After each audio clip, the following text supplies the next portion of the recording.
വളരെ ചെറിയ പ്രായത്തിൽ തന്നെ വിവാഹിതയായ താരമാണ് ശാന്തി കൃഷ്ണ. കരിയറിൽ കത്തി നിൽക്കുന്ന സമയത്തായിരുന്നു 1984 തൻ്റെ 19-ാം വയസ്സിൽ നടൻ ശ്രീകാന്തിനെ പ്രണയിച്ച് വിവാഹം കഴിച്ചത്.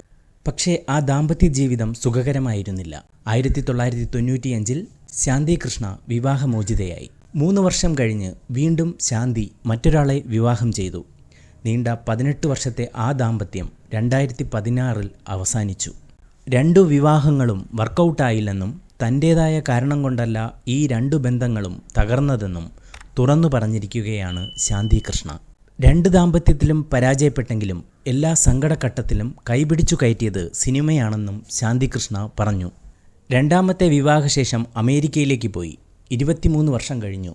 ഇടയ്ക്ക് പലതവണ സിനിമയിലേക്ക് വിളിച്ചിരുന്നെങ്കിലും ഒരു മുഴുവൻ സമയ വീട്ടമ്മയായിരിക്കുക എന്നതായിരുന്നു എൻ്റെ തീരുമാനം. കുട്ടികളുടെ പരിപാലനം, പഠനം അങ്ങനെയുള്ള തിരക്കുകളിലായിപ്പോയി. ഒരു നടിയായിരുന്നു എന്ന കാര്യം പോലും മറന്നുപോയെന്നും ശാന്തി കൃഷ്ണ പറയുന്നു. ഒടുവിൽ 2ാം ദാമ്പത്യവും തകർന്ന ഘട്ടത്തിലാണ് ഞണ്ടുകളുടെ നാട്ടിൽ ഒരിടവേള എന്ന സിനിമയിലൂടെ വീണ്ടും ശാന്തി കൃഷ്ണ സിനിമയിലേക്ക് തിരിച്ചുവരവ് നടത്തിയത്.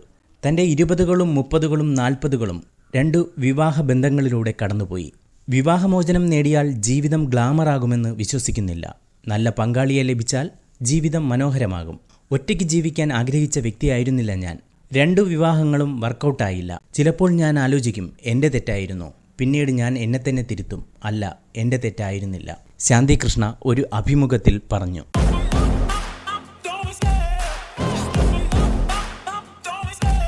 ഈ വാർത്ത ഇഷ്ടമായാൽ ലൈക്ക് ചെയ്യൂ, ഷെയർ ചെയ്യൂ. നിങ്ങളുടെ അഭിപ്രായം കമൻ്റായി രേഖപ്പെടുത്തൂ. സബ്സ്ക്രൈബ് ചെയ്യൂ ബബിൾകം മീഡിയ.